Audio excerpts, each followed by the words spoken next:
When someone's about to spend $500,000 renovating and adding onto their home, they deserve something that really looks great. And this design doesn't. So today I'll be reviewing and redesigning this entire home so that the owners have something to build that they're really proud of. This is the existing home. It's a smaller brick ranch. And as you can see by today's standards, it's definitely on the smaller side. I completely understand why the owners want to renovate and add on to the home just to give them a little bit more space, especially when you have a few kids, you have family, you have all of that. You want to make the space work for you. And I'm sure they're in an amazing location. They want to stay where they are. And that's why they're adding on to their home. Now, they have decided to add on in this direction to the home and pretty much preserve most of these back spaces of the home. Now, I'm not quite sure why they decided to go in that direction. I believe it was to preserve this living space in the back because they like how it functions, and probably also just for, preserving the backyard, things like this is the new floor plan that their designer and also the owners have come up with. I'm just going to highlight quickly the existing line of the house. So everything in front of this line is all new construction. Now, one super important thing to do whenever you're working on an addition is to consider your massing, your front elevation. Well, I would say massing as a whole before you really start diving into the floor plans. I will say, after looking at the floor plans and the elevations, which I'm going to show you right now, you can definitely tell that massing was not thought about before the floor plans. They definitely jumped into the floor plans first and then tried to figure out how to make the massing work after. Whenever you're working on a home design, you always want to have the massing, which is the exterior, kind of how it works, like what these volumes are at the forefront of your mind as you're designing the floor plan. You want to add spaces that need windows in certain spots to have them on the elevation to align with everything. If you don't have that, you end up with awkward window placement. And you can definitely see that on this design. We don't have things centered up. So if I was designing a porch like this, I would definitely want to have windows centered up here and above. Like these are both kind of awkward. Something that I definitely see here is that this door is like way too cramped to the side, and those all play into that initial massing of a project. After I reviewed both the elevations that you can see right here and then also the floor plan, I decided that it might be worth redesigning the entire thing, because I will say redesigning a plan a few times is a lot less expensive than spending 500, $600,000 on a design that you don't love, that you're not proud of. And that's for both the designer and also the homeowners. It's really good to iterate designs. That way you get something that's actually worth building. And so that's what we're going to do today. But before we jump into that, I do want to talk about these floor plans because although I will be making a lot of changes, there are a few changes that you could do that would be minor changes to this design that would impact it in a big way. And the first thing that I want to do is actually not look at the floor plans, but I want to look back at the elevations. When I look at this elevation, I see one clear issue with this elevation, and that is that this mass right here and this mass right here are about the same size.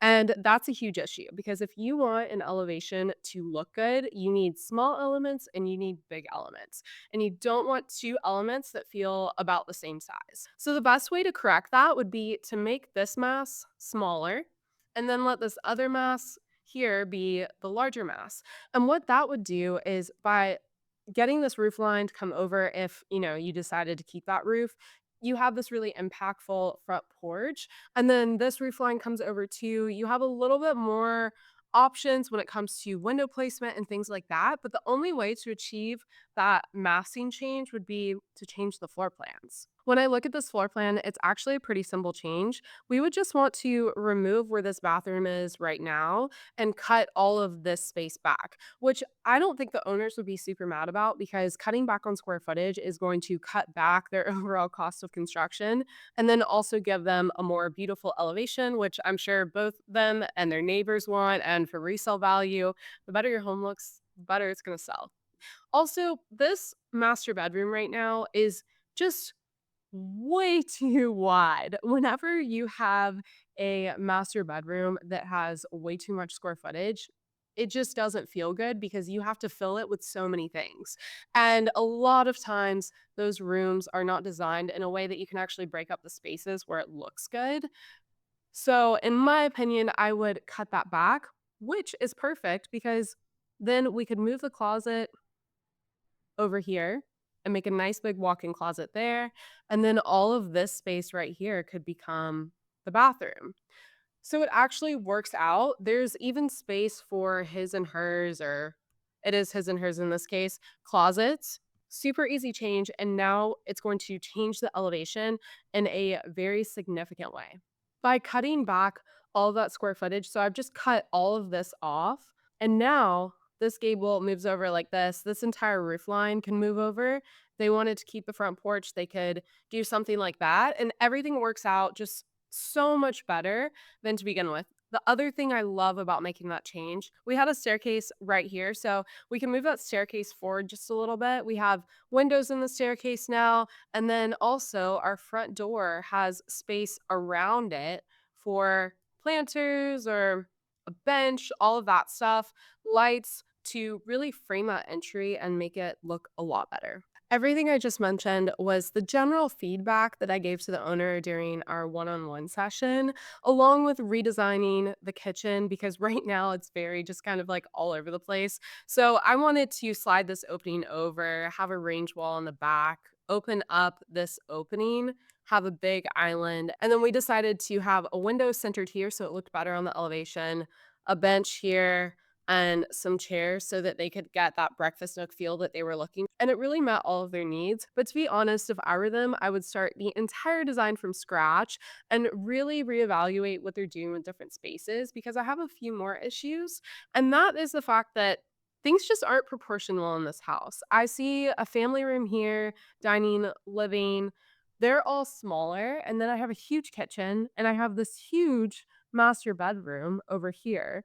And then if I go upstairs, kids' bedrooms that are the size of a large master bedroom. And to me, that's just like way too much space, especially when you don't need to be spending that money on square footage. Like, pull it back a little bit, do normal sized bedrooms. Kids' bedrooms don't need to be huge. They need a desk, they need a wall closet, they need, potentially a queen size bed, but really a full size bed.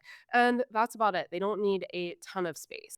If you're wondering about the software I'm using, my computer specs, or even the books that I love to reference on a regular basis, I have every single thing itemized and linked in a Google worksheet, and it's available for free through the description below, so make sure to grab it. So if this were my home or I was the designer of this project, this is exactly how I would rework it from scratch. And I'm actually going to start with the existing footprint instead of this new construction one because I really want to start from the beginning and walk you through exactly how I would think about it to have the best use of space and function starting with this existing home. In my head, I'm thinking about the elevation and I'm thinking about how I want it to feel less like a ranch. And especially with us going two-story, like what type of style do I want to run towards? I'm thinking about that from the very beginning. I'm looking at this floor plan and I'm thinking about the overall massing of the home and what I want to do to it. So I'm going to keep it in line with the massing that they originally were going for, which means that it's going to have like this main mass on this side and then the secondary mass on this side. And I want to pull it in like a Tudor-esque direction. So with some type of swoop or something like that, and then have the main roof line come across like this. I'm thinking about the Tudor-esque direction because the original home is brick, and I think that a Tudor style with brick, fantastic, looks great. Also, the location of this project, it really works with the character of that type of neighborhood. So I think that is a great direction. It has a little bit of fun, romanticism, like you can do a lot with it and it doesn't have really strict rules. If you wanted to have a very symmetrical classical house, you could also do that as well. It would just look a bit different. And if we were to do something like that, then I would want the massing to come out here and then basically have two wings in the back. And that would give us something, I would say, more so like this. And this might be like more of a French style. And then we do like a little dormer. You could also do something like this, which is a totally different direction from the more Tudor-esque that I'm heading in. Since I'm pulling it in that swoopy direction, I'm going to bring all of this forward. So, same as the original, they had the staircase right here. I'm going to do basically the same thing. The front door foyer is going to be right here, and then pull out this space as well. Now, I'm not sure if it'll step back. We'll have to see what that looks like in elevation or if it'll be in line, but I'm almost positive it's going to step back. So, we're only going to let it go about that far out. Now, right now, that is the kitchen space, but they're doing a major renovation, like major renovation. I usually wouldn't advise like moving the plumbing and all kinds of places, but they're already moving the plumbing. Like things are already changing. And what I think would be much better for the use of this home would actually be to stick the kitchen in this living space in the back. Now, right now, 11 foot 1 inches is not necessarily enough depth to get a good island in all of your cabinetry and everything. So we need to add on to it a little bit. And what I would do is just like bump this back on this side. And now I have this amazing kitchen here. I'm not quite sure how this space would work out, but with a huge island. I like having the kitchen here because it is overlooking the backyard.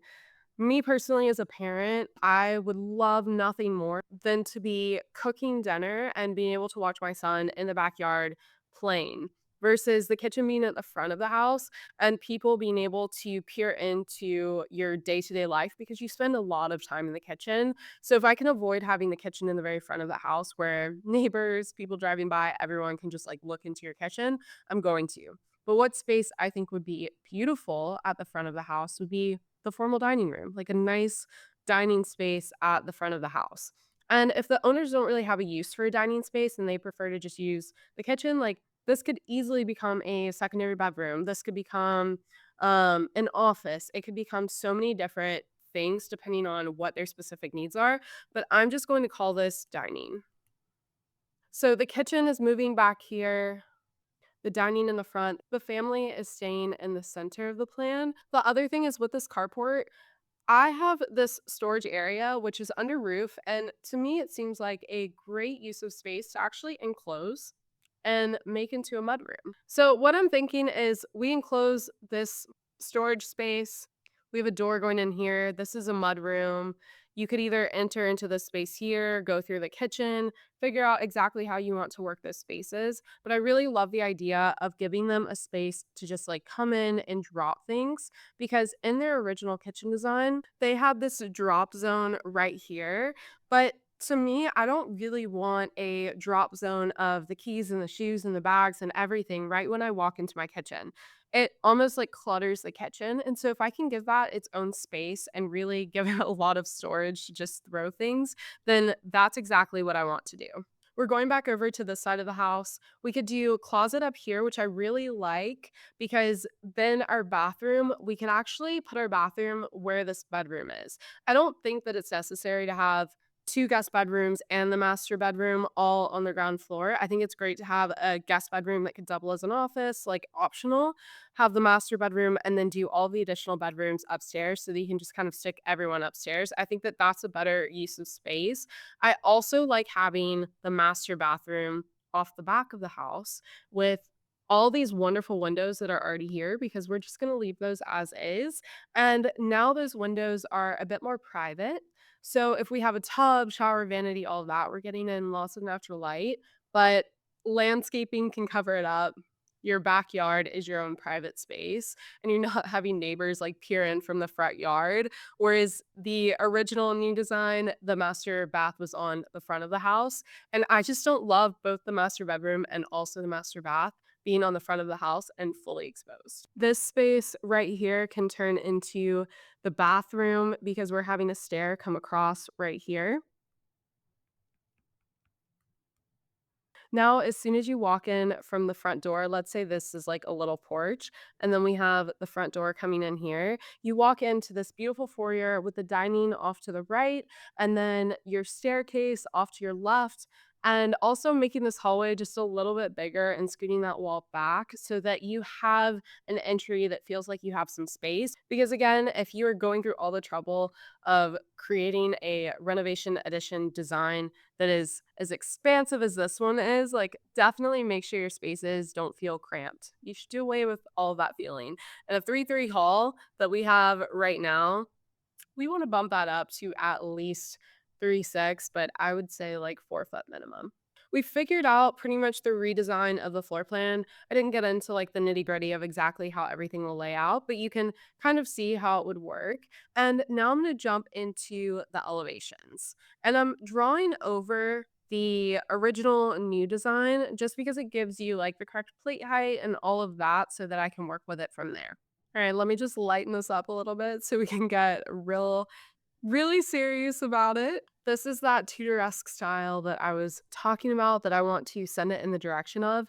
You can see this has so much more character than the original design. The original design feels very just like thrown together with a lot of different styles of things, random things kind of going on everywhere, different pitches, and we need to like simplify all of that. I mean, some of the best design advice I've ever been given, and I also give on a regular basis, is just to simplify things. Like things look so much better when they're simplified. I have a few images of a Tudor-esque direction that I want to send this home in. And overall, it's just giving it a little bit more form, a little more character, more romanticism to the overall design. Here's one image. So we have these beautiful, like sweeping curves. We have windows, we have light, we have texture, but it's very simple and basic. And here is another example that's perfect. Beautiful forms, but simple. Like there's not a ton of random stuff being thrown everywhere. We have this very delicate window over in this corner. We have a beautiful, simple entry that's defined. It has space on either side. These windows above are, can you imagine the interior space of this design? Because when you're designing the exterior, you're also designing the interior. Everything becomes one, and that's why you have to think about design as one. And one last image, again, sweeping elements. Now, I will say with this image, they should have gone a little higher with the roof pitch. That's just a personal point, but overall, you get the direction of where I want to send this design. The first thing we're working with is the overall roof massing, and then we'll start to fill in details from there. This is being cut back, which I'm actually going to remove that line, but I just want you to know like where that mass stops and turns. So with that being said, our pitch is going to be something a little bit more like this. And I'm just making dots where that roof would end there, and then it starts to sweep down.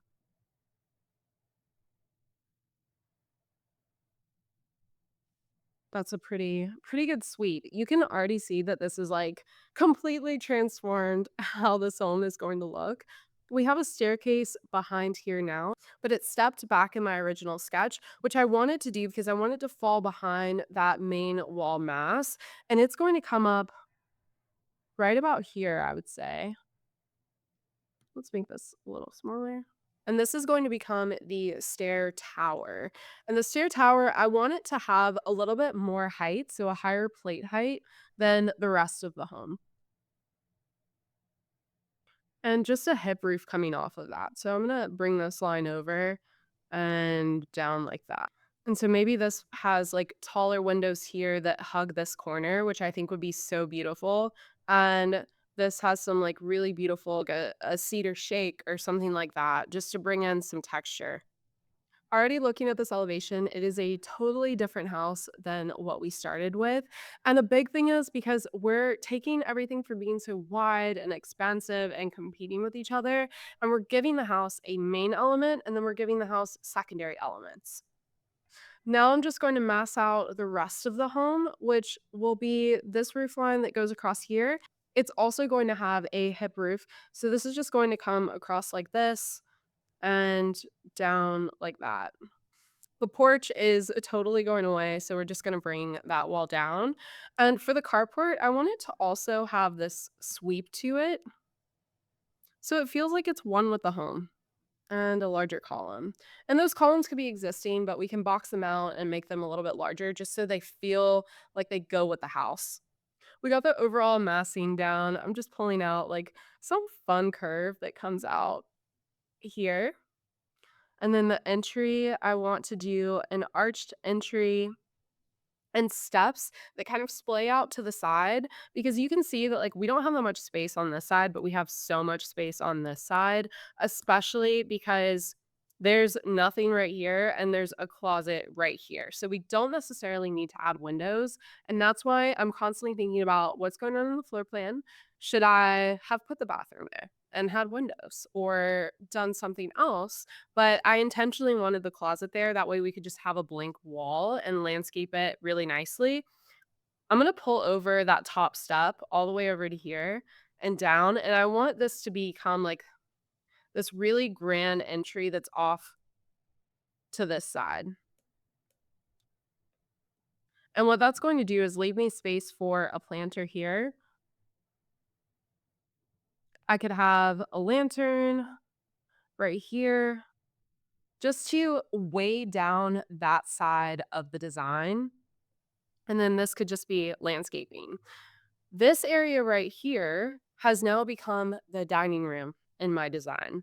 And that means I actually want to create this like beautiful intimate courtyard. You might not use it ever, but I think that it would be so beautiful to look out of that dining room. You don't necessarily have to look directly at the street. It could be like an outdoor dining space or a private little garden area. So I'm thinking just like a masonry wall that comes across here. You could do some fun like ironwork or something like that and then have landscaping behind it.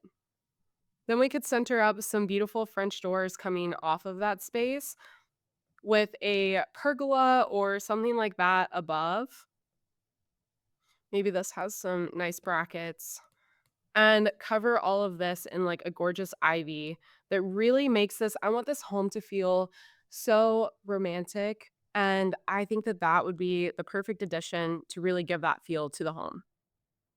Above that, you have a few options. We could either do like 3 windows across, which could be kind of fun. We could do a cluster of windows here.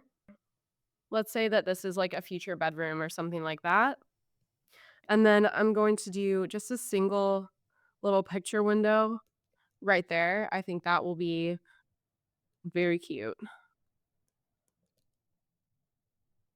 On this side, you can pretty much keep the same thing you were already doing, but just fix the roof line a little bit, sweeping curves, higher roof pitch. This bump out you can absolutely still leave, but I'm going to do something a little bit different with it. So instead, I want this entire thing to be wood with windows so that it looks something a bit like this. And if you didn't know this, you can actually just trim out all of this so that even though we don't have windows right here, it gives off this very vertical sense that feels different than the back walls and makes it just feel like it's one cohesive vertical tower. As far as materials go, you want to make sure that with this type of design home, if you want a home that looks nice, you have to have shadow lines and you have to have texture. And there are some great alternatives out there that aren't quite as expensive as the actual real material, but they will give just a great texture to the home. And you definitely want that if you're heading in this direction with the style. So, what I would actually use for the roofing is instead of using an asphalt shingle, I would try to lean towards like a synthetic slate or a concrete tile or something like that. It will be a little bit more expensive, but I think that the exterior of your home, you're only going to get it right once. The interior tile, things like that, there's so many more options and you can budget instead of going with, you know, an $18 square foot tile, you can go with a $10 square foot tile and spend that money on the roof instead because your exterior will look so good. And on the inside, you can't always tell the difference between a mid-tier tile and a high-tier tile. Let me know what you think about this redesign of the entire home, the comments that I made on the floor plans, the comments that I made on the elevation, and of course, my final redesign of the exterior. I would love to know all of your thoughts.